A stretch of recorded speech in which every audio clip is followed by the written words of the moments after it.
The X Zone Radio Show with Rob McConnell is largely an opinion talk show. All opinions, comments, or statements of fact expressed by Rob McConnell's guests are strictly their own and are not to be construed as those of the X Zone Radio Show or endorsed in any manner by Rob McConnell, REL-MAR McConnell Media Company, the X Zone Broadcast Network, its affiliated networks, stations, employees, or advertisers.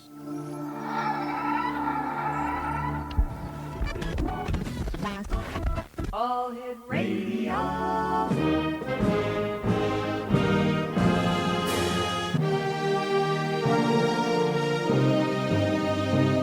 Welcome to the X Zone, a place where fact is fiction and fiction is reality. Now, here's your host, Rob McConnell.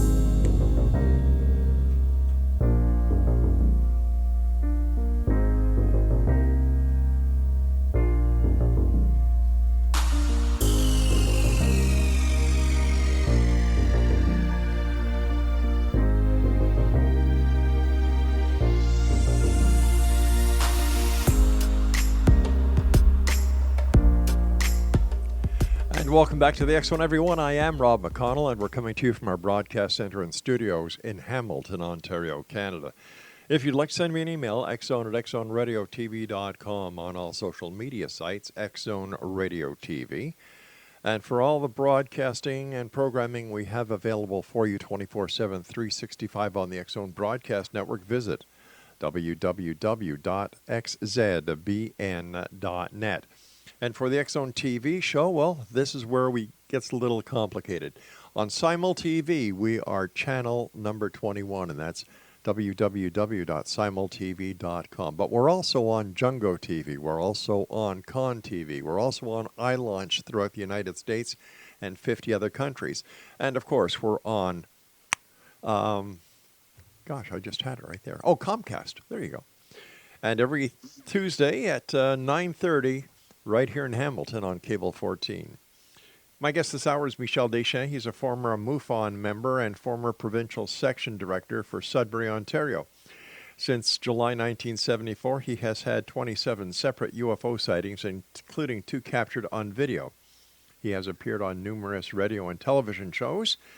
And so joining me from the far north, where, according to Michel, just before we went on air, they are 14 inches short of a snowfall record in Sudbury, Ontario. Michel Deschamps. Michel, welcome to the X Zone.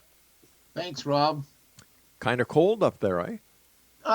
It's been cold, but it's very, very snowy. I mean, I don't think I've ever seen this much snow since at least the late 70s. Yeah. It's yeah. Michel, tell our listeners how you started getting involved with UFO. What was the catalyst for the work you do in UFOs? That's a question that's been asked repeatedly.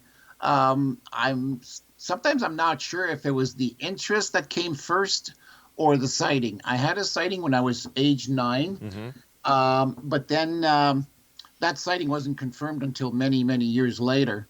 But a few years after, well, actually the next year after that, when I turned age 10, I heard the term flying saucer for the first time, and I said to myself, I guess I may have found the topic that I want to study as in-depth as I possibly can.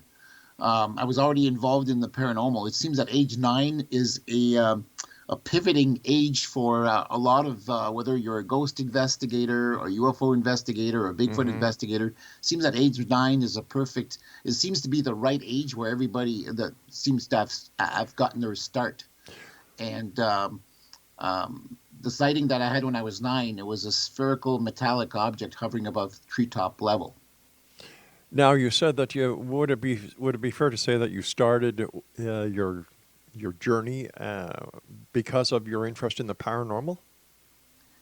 Yeah. And what was it in the paranormal that got you so interested?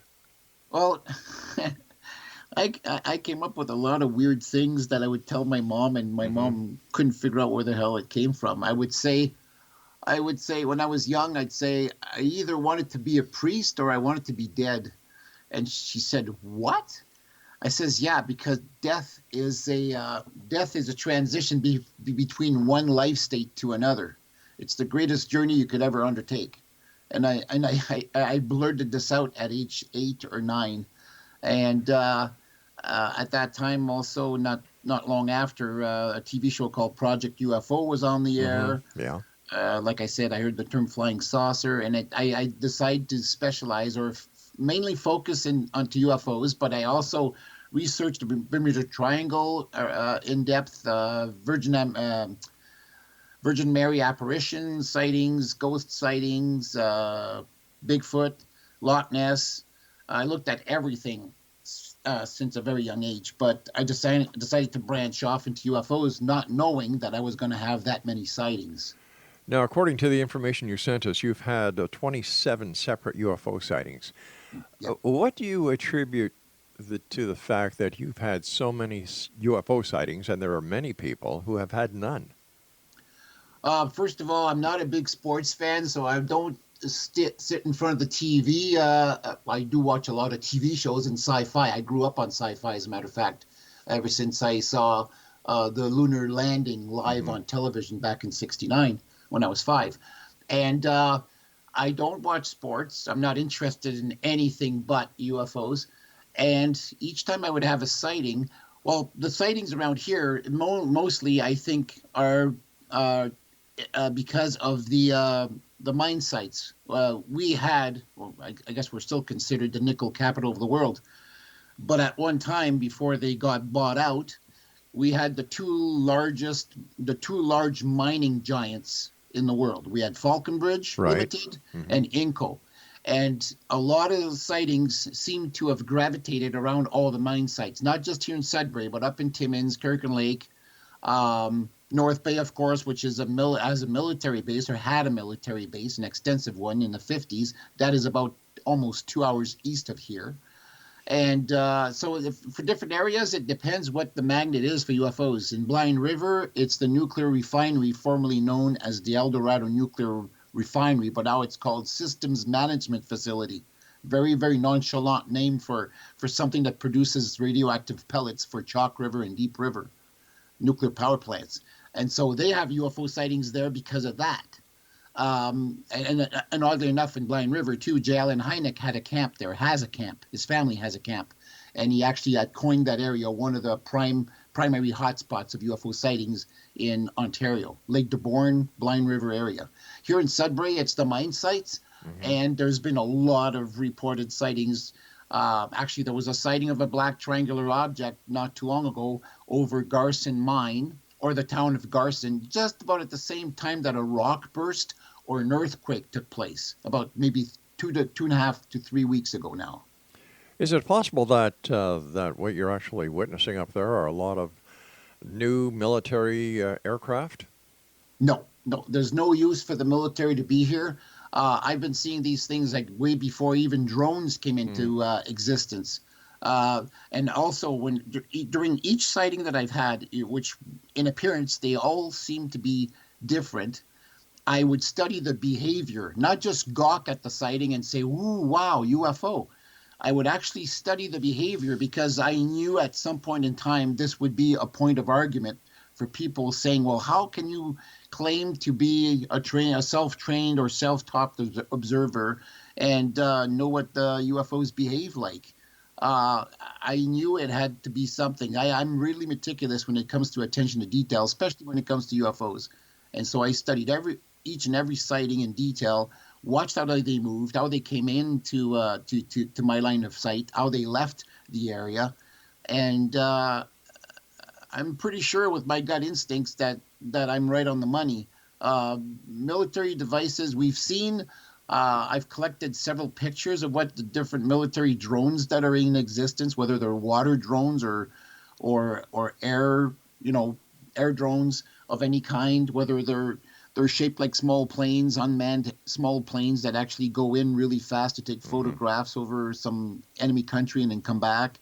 They seem to be typical. The usual drones, while they don't have any wings, but they wouldn't have the same flight characteristics as UFOs would have. And so it took a long time. It even took me the first 10 sightings I've had to realize that there was something really, really odd going on, and try to match it up against conventional aircraft or military aircraft. And since I grew up near the Sudbury airport, Right. I familiarized myself pretty damn quick with what aircraft look like, both in the daytime and at night, with the light configurations and all that. Now, the 27 different sightings that you've had to date, Michel, Yeah. is there any, are there similarities? I mean, besides the fact that the craft can't be identified, but are there other similarities at time of day, type of day, weather, or is it all across the board? Most of my sightings I've had were oddly in the fall.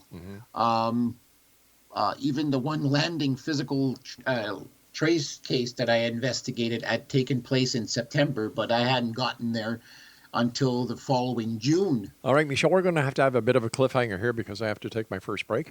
And Michel, is there a website where people can go and visit and learn more about you? Yes, www. I'll spell it out. N as in Normand, OUFORS.com. It stands for Northern Ontario UFO Research and Study, but it includes way more than just Northern Ontario. All right, we've got to go. Michel, please stand by. Michel Deschamps and I return on the other side of this break as we continue here in the X Zone from our broadcast center and studios in Hamilton, Ontario, Canada. I'm Rob McConnell. Don't go away.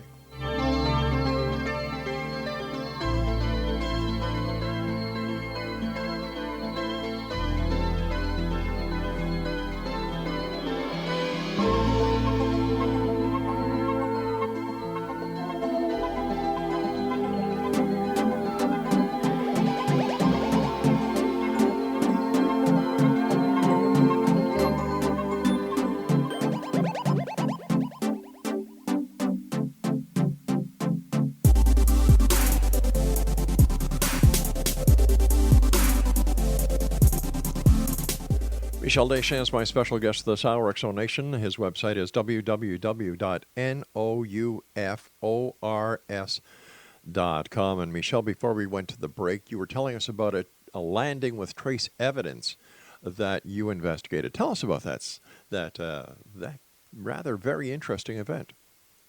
Well, I initially heard about it from a radio broadcast, from a local station, where they were talking about crop circles. And when they mentioned that they had found a couple in the area, I got a hold of the broadcaster, and she then referred me to somebody who had taken pictures and had been on the site.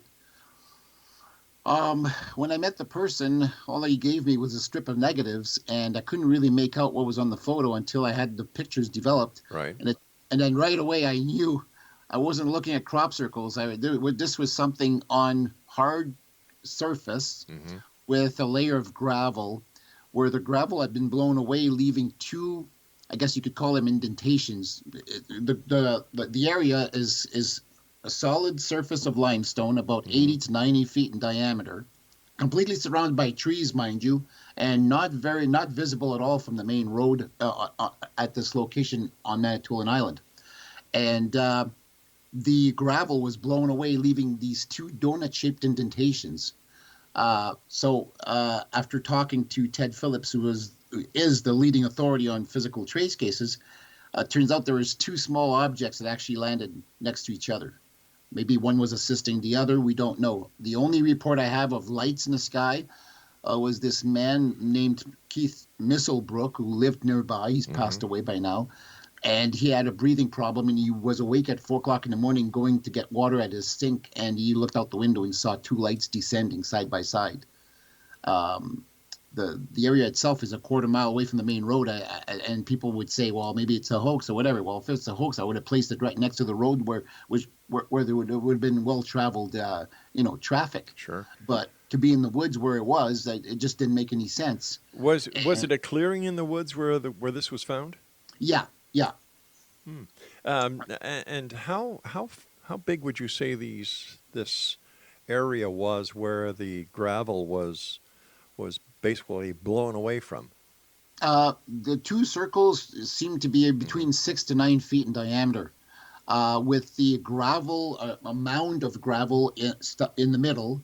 And then when we got on site the first time, because I'd been there 3 times within a year and a half of this, so it lasted through a winter, never got wiped out after that. It was there like 2 years later.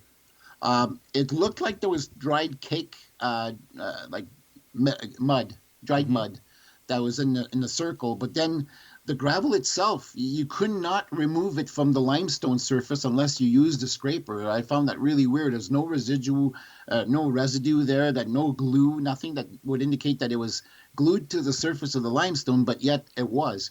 And on the outer perimeter of the circles, the gravel was just as hard. But on the surface itself, where the donut-shaped indentations were, Right. you could sweep the gravel loosely, no problem whatsoever. Now, the night in question, Yeah. was there any unknown air traffic that was reported by Transport Canada? Not that I know. Not that I know. How about the military? Neither. I was the only civilian investigator, supposedly, that was there. Did the OPP receive any calls? The OPP, I don't think they received calls about that one, but I do have a write-up in some old Ontario journal by this OPP officer that I personally know, who actually investigated another landing case. He's actually photographed crouching down next to another landing site on Manitoulin Island. Mindamoya area was his beat. And I'm trying to get the story off of him because he's retired now. Sure. And I heard of another third location site that actually took place near Meldrum Bay at the most western end of the island, where 3 circles surrounded by 4 pod marks were found. All right, let's go back to this one that we're talking about, that the witness saw these lights descending into the woods. That was how far from the highway? I'd say a quarter mile. Okay, a quarter mile from the highway at 4 o'clock in the morning. Yeah. Was there any sampling taken and sent to an independent lab for analysis of the rocks and this caked material? No. Sadly, no. Because I pretty well botched that up.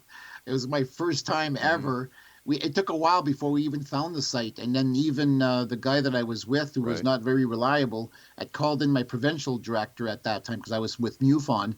And he drove up all the way from Ottawa, and we looked through, we walked through and ran through 400 acres of land, and then found out it was the wrong location. Then I ran into the property owner, who only checked his property once a week. He lived in the town of Spring Bay, but the property itself where the landing took place is a quarter mile out of there. And so he took me to the property, and that's why I found the whole thing very, very highly unusual, because it was out of sight and out of from the area where they actually lived. But what is so unusual about that? Because most UFO landings, if they are UFOs in fact, for example, the Randlesham Forest, that wasn't beside a highway, that was in the middle of the woods. Yeah. So what's unusual? Well, just that the fact that there was two marks, and like 2 circular marks, and that, like I said, there didn't seem to be any trace. And the funny thing is, it was a gravel. I couldn't see how it could be a gravel pit, because the soil itself, the ground was hard limestone surface, but there was trucks that used to go through there to haul out gravel. Right. And this happened in mid-September of 1990, and I got there in June of 91, and they were still very, very visible. The gravel was still pretty well stuck to the limestone. And the last time I was there was in 1993, and then by then you could have swept the entire area, and the gravel finally came right off the limestone with no problem. It swept the area clean. But if the gravel had been on top of the limestone, like you said, for so many years, isn't it possible that it was just caked on? No, you can make out the difference right away. There was just like some oddities about the whole thing. Like I said, you needed a scraper to scrape it off, but the mud itself came off easily. It was just like some peculiarities about the whole thing. And plus, in the ensuing years and the years before then, actually more the years after, I found out how much of a hotspot Manitoulin is. I mean, I spoke to a lot of people at First Nation reservations, and communities, and there'd been a lot of sightings there. I mean, almost as many there, if not more, than what's been taking place in Sudbury, or even, well, Blind River is near the most western point of the island. So I wasn't surprised at all over time, after talking to a lot of people and witnesses. It just, everything clicked together. Everything clicked together, but were Yeah. any of these reports actually investigated by a governmental agency or a scientific agency? Not that I know. Why not? If it was of such significance. Well, probably because they were reported to me, and I wasn't much trusting of. I'm still not much trusting of the government for coming out. That's why I am not looking at the even contemplating the idea that there's going to be disclosure. So if there's any disclosure of any type at any scale, it's going to be from people like us who are actually wind up in the field, But being called into these sightings. No disrespect, but Yeah. why would anybody believe what you would say? You're not an expert. After all these years, you're damn right I'm an expert. No, not really. Because if you were an expert, Well, you would have taken some samples. yeah, I would have taken some samples, and I didn't really have anything to take samples with. I do have samples of some of the rock that eventually broke off the actual landing site, Right.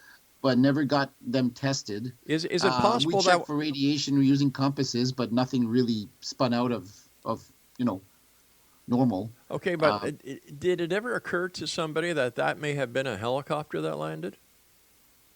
No, Why not? No. No, because there's again similarities with that and the Delphos, Kansas landing site, and a lot of the other ones that Ted Phillips investigated. The shape was the same, the appearance was the same, the medium may have been different, because some of the landing sites I've seen are on grass, where the donut shape is actually where grass is no longer growing. This was different. This was on limestone with a 3/4 inch layer of gravel that was simply But blown once away. again, why could it not have been a military craft, a helicopter, a civilian aircraft? Why does it have to be a UFO?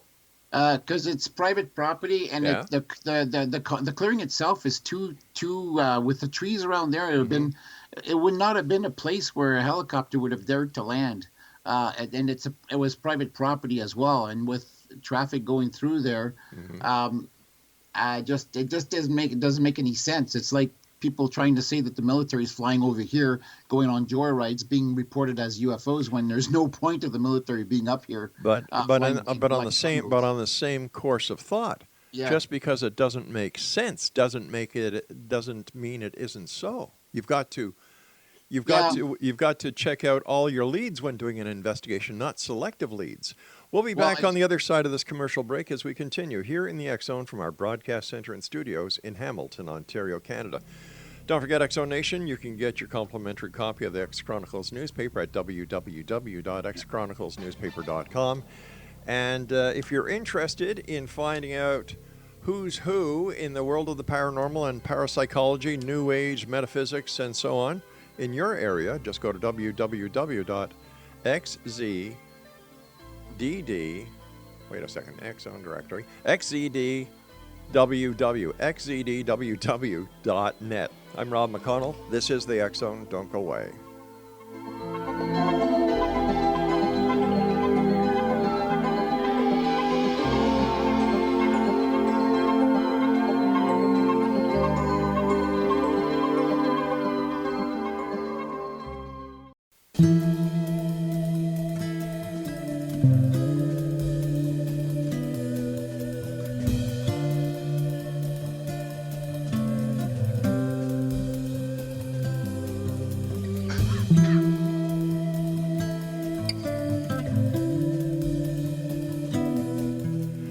www.noufors.com is Michel Deschamps' website, and he is a UFO investigator up in Sudbury, Ontario.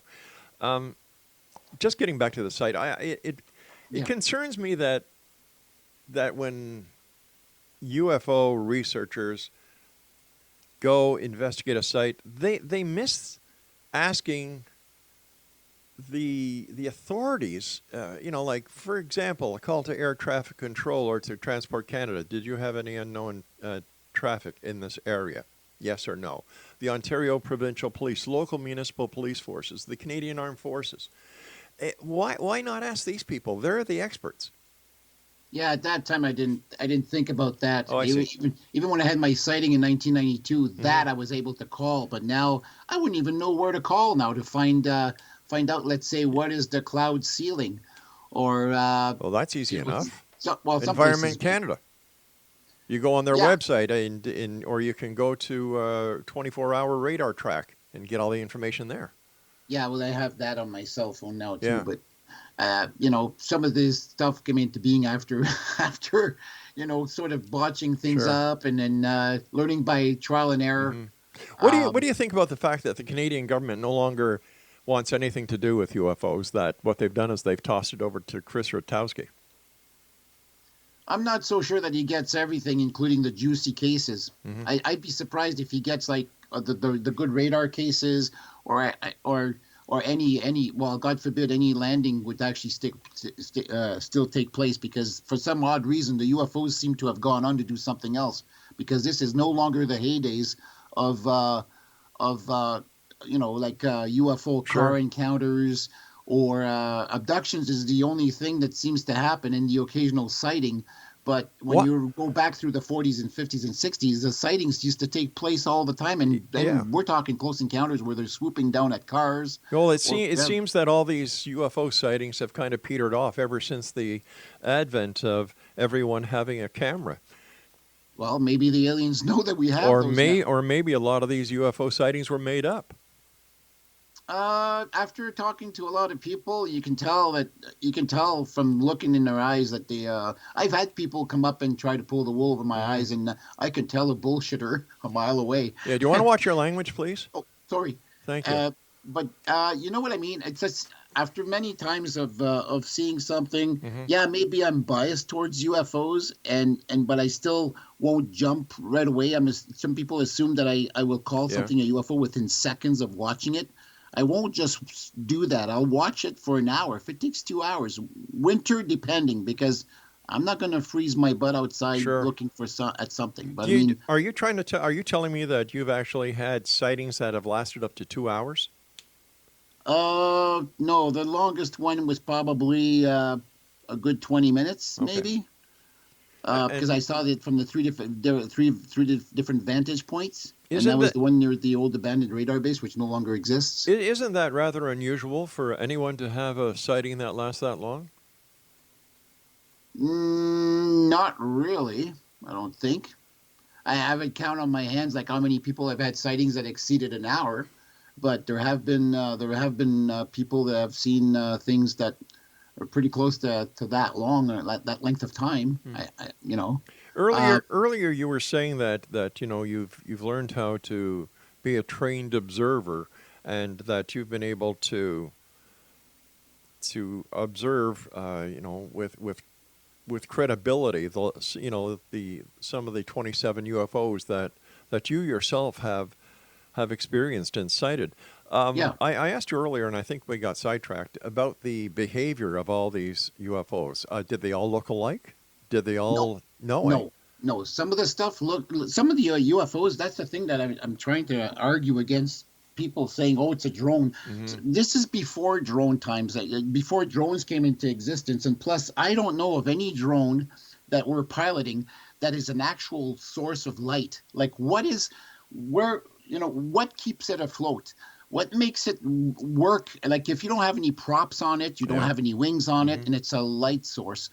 I have yet to see anything like that. And trust me, I've seen Chinese lanterns as well, and they're not very controllable. They go by the whim of the winds, and they'll anything else will fly against the wind, crosswinds, will shoot up and down, side to side. The objects I saw, some of them, they did the weirdest maneuver. One, actually, I described the best way I could sketch it. It looked like a white candy cane in the sky. It was as if it had been a plane. We're talking about a plane that's going level flight, and then all of a sudden going nose down, and then reversing direction, and leaving a white candy cane of of white in the sky, and it doesn't make any sense Like at a all. contrail? Yeah, but not like we're talking like a contrail that would be not like a plane can turn around, but not, first of all, not that abruptly. Mm-hmm. And so you wouldn't have, we're talking like you look at a candy cane. I mean, it's a very sharp curve. Sure is, yeah. And I'm looking at it from the side. I'm not looking at it looking straight up. I'm looking at it from the side.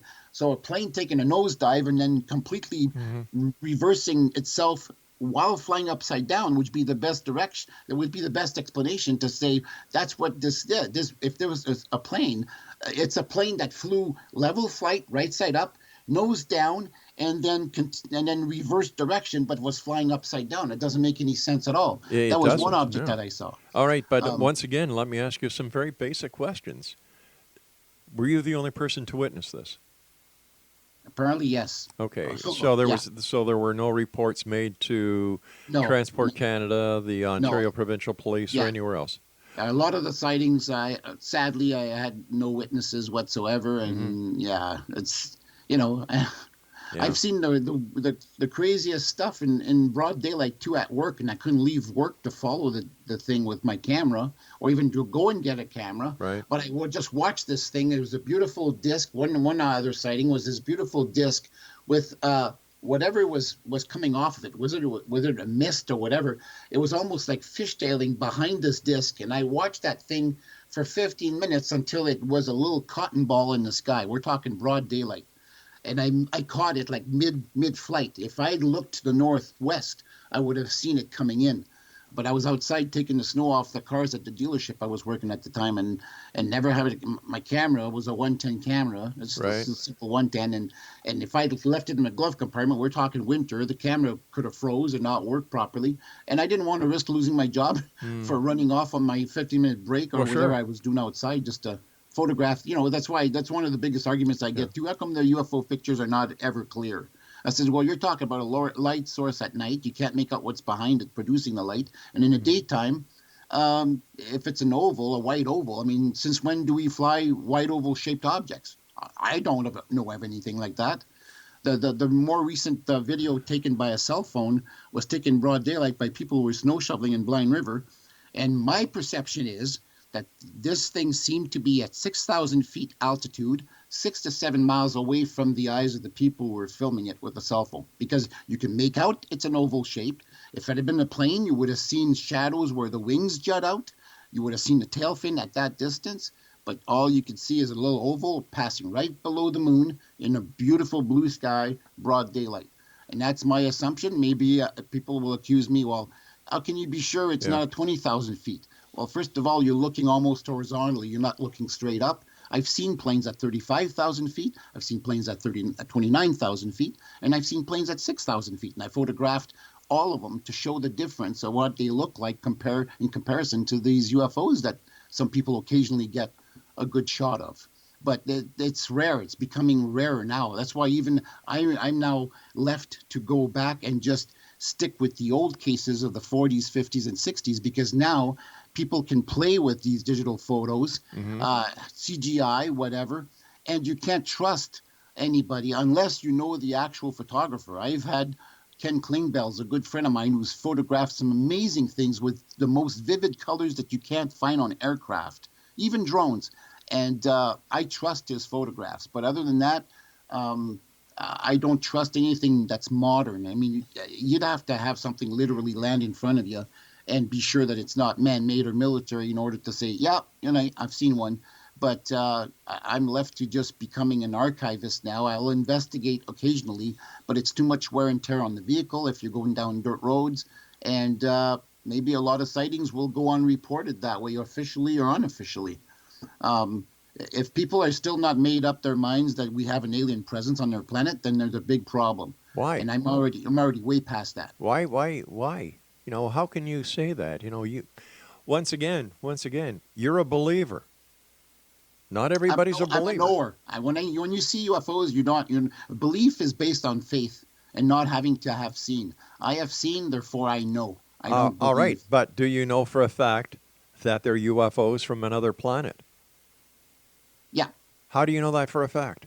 because a friend of mine, we worked at INCO, actually has seen flying saucers in close proximity with a 600 power telescope in the late 60s, and was able to see the 5 beings inside the saucer, with one that was dressed in black. And All right, hold on. We've got to take our final break here. When we come back, let's talk about this. This is very interesting. Exo Nation, our guest this hour is Michel Deschamps. And for more information about Michel, visit his website at www.noufors.com. And we'll be back as we wrap up this hour here in the X Zone from our broadcast center and studios in Hamilton, Ontario, Canada. Don't go away.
Welcome back, everyone. Michel Deschamps is our guest for this hour, www.noufors.com. Now, Michel, take us through, and take your time doing this, of this last sighting that we were talking about, that you actually looked through a 600-power telescope and saw 5 occupants of a UFO. Take us through that.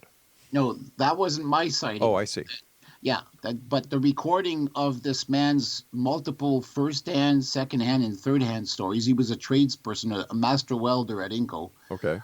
Those audio files are on my website, on my audio clips page. And he's the first one posted there. You see his picture right there. His name is Don Campbell. Oh, okay. He's now 82 years old. All right, but tell us about the story. I thought that you said that you had seen the UFO and the 5 occupants. I'm sorry, that was my mistake then. But once again, how do you know for a fact that the UFOs that you have seen and are seeing are from another planet?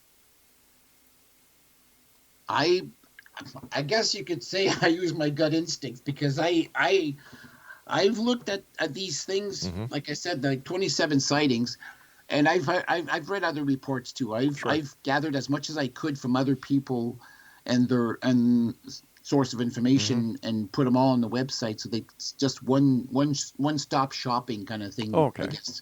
And the thing is, it's like there's too much arguing backwards and forwards. If we're still stuck in 2019 and deciding whether or not we're being visited, I've got 85 plus 1 photograph of aliens that were seen that were not part of the abduction phenomena.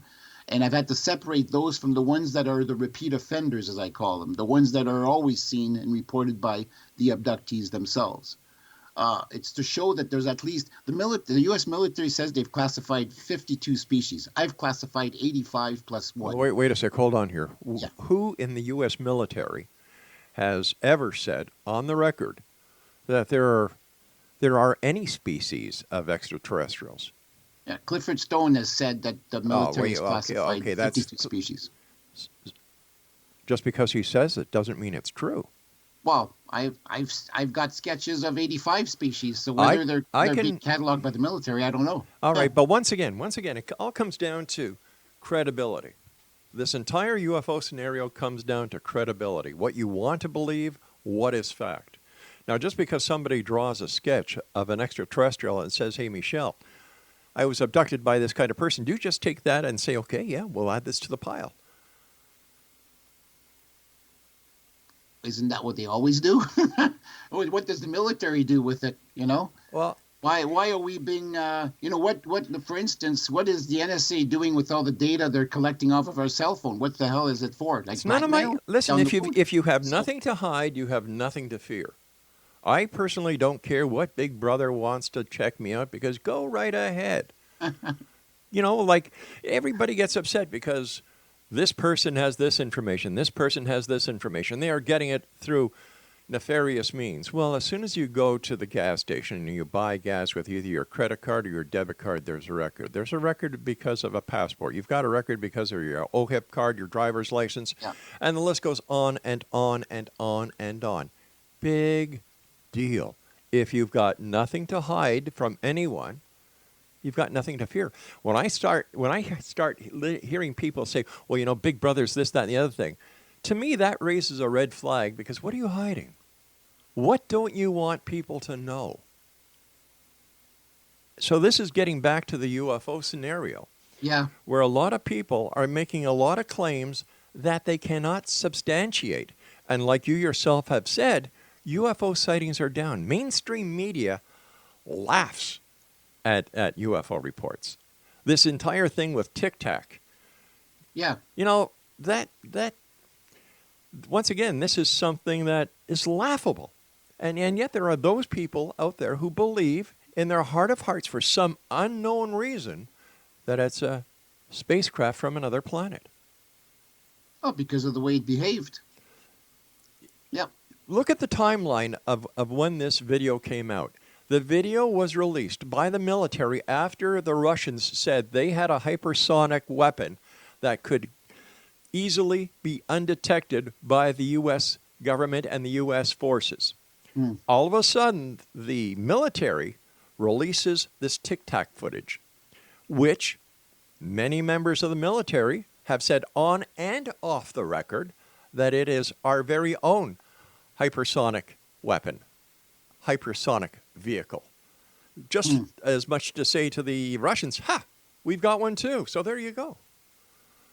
But why does everybody put any advancement that is in the favor of peace, in the favor of equaling the playing field when it comes to military tactics, that it has to be something to do with aliens? You know, they talk about reverse engineering. They talk about, and the list goes on. And then you've got people like Bob Salas, who's, touting how the extraterrestrials or the UFOs destabilized the weaponry at, where was it, Maelstrom?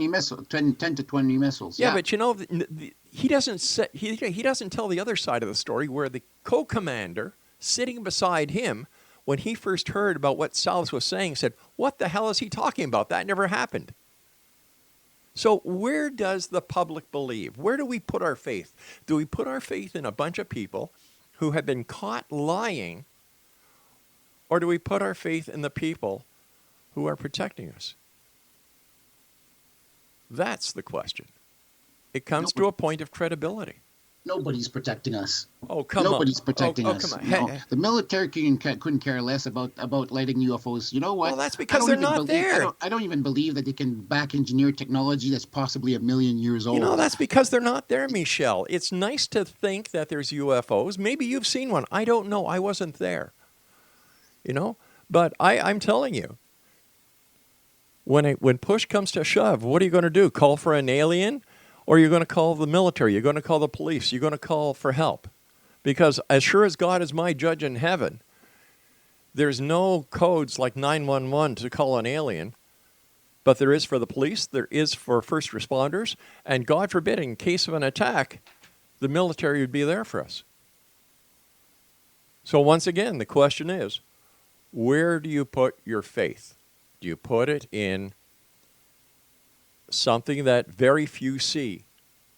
Or do you put your faith where the facts lie? You can see the military, you can call the police, all those have been seen, and they're there for you.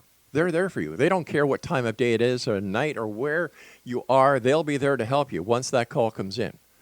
So my question is, who do you believe? Do you believe that there's extraterrestrials out there? And if they're out there, what are they here for? Maybe they're nefarious too. Who knows? Or do you believe? I don't see any signs. My belief is, and it ties in with the abduction phenomena. I believe that one or two of the species actually had their hands in our creation, that they tweaked us over time. Virgin Mary was artificially inseminated. Jesus was one of theirs. And and I'm not the only one who thinks this. People are coming around to the same idea. And the fact that the abductions is a means by which they are monitoring our development as we go along, as we evolve. And they are always here. I believe there's a base on the far side of the moon. It's a perfect duck blind for them to keep watch instead of traveling back and forth to wherever they are from. It doesn't make any sense to me that they'll be traveling back and forth, come here, mutilate a few other cows, go back 1,000,000 miles away when they could be close by. There's bases underwater. If they're so smart, Yeah. and if they can travel all this distance, why in the name of God would they need to keep on mutilating cows? Wouldn't one cow do? Now, come on, I think it's something to do with genetic material. God forbid if they start eating cows just like we eat cows. I mean, I don't argue against people killing animals to feed themselves, but I have doubts that they actually have the same need for nutrients, the same kind of nutrients that we do. I mean, who knows what it's all about? That's why we don't have so many answers. That's why we're doing research. If we had all the answers, like as to where the aliens are from, where do they call themselves on their own planet, what are they called as a civilization, half of our job would be done. Half of our research would be done. If this is such a pressing issue, how come there's not more members of the scientific community involved in this? Why is it only the amateurs? Because the scientists have spent years going to school to know what they've come to know. It'd be like those astrophysicists like Jill Tarter and Seth Shorshak, who just don't want to have this stuff become real. Because wait a sec. Seth Shostak. Whoa. Yeah. Seth Shostak from SETI. He's working with an organization that is seeking the search for extraterrestrials. Right? That's what SETI does. They scan. It's a waste of time. How do you know it's a waste of time? Because UFOs are not using signals. They're coming here with their vehicles. They're that advanced. They don't use radio signals. They're not at our level. There's probably some that are developing at our level, but not to say that they're actually going to use radio signals to contact us. Hey, Michel, I hate to do this, but our time is up. I want to thank you so much for joining us. I guess there's not a lot to do up in northern Ontario. 27 sightings. He's convinced that UFOs are real. He doesn't check with air traffic control. He doesn't check with the police, doesn't check with the military. I guess he doesn't check with anybody who could actually say, you know what? You're wrong. I know he got a little testy when I started pushing him. And you know what? Too bad. Just too bad. I want to believe. I really do. But I don't know. It's cold up there in them there hills. We'll be back on the other side of this break. Don't go away.